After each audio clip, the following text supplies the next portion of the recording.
Alright, thanks for watching. Today I'm making a 30-inch diameter clock.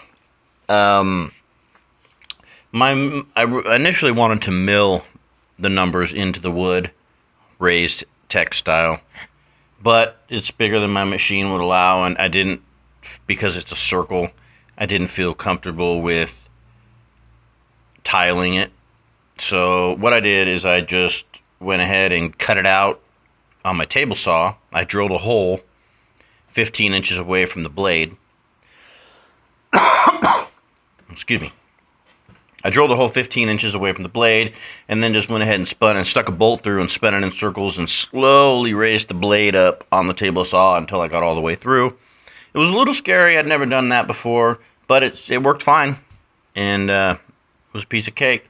Then I went ahead and milled the numbers out of a 3/8 material I had lying around, and then I milled the back for the movement, but I milled it just a little too small, so I had to go ahead and take a chisel and open it up a little. So the hole for the movement looks a little tiny bit sloppy, but I don't think I show you that, so what you don't know doesn't hurt you. But it fit fine. It was snug as a bug in a rug, and it keeps time good, even though it's a homemade, inexpensive clock. It's for a family member, and they seem to like it. So I appreciate you guys watching, and I'll be back at the end.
Okay, well, that's what I got for you this time. I hope you enjoyed the video.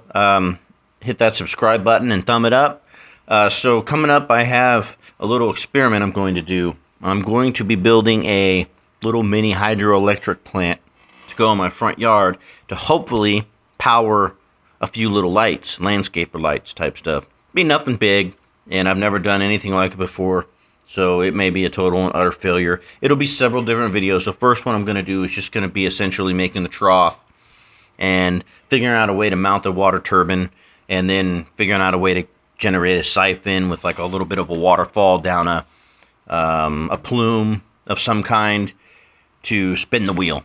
I'll probably do that in 2 parts, and then I'll come back afterwards and I'll figure out how to mount a pulley or a crank or some kind of chain or belt drive. I'm not exactly sure. I think going to a yard sale and getting a bicycle and cannibalizing it for a sprocket and a chain might be the best way to go, but we'll cross that bridge when we get there. I'm the king of winging it. So I appreciate you guys watching. And oh, and don't forget, I got the sawmill trailer build coming up too. I'm just trying to save up to get everything I need for the welder. I need all new welding gear. I need gauntlets. I need a coat. I need a hood. I need the argon tank. I need everything. I haven't welded in over probably 15 years. So anyways, well, hey, I appreciate it. Hope you guys have a great day. I'm out.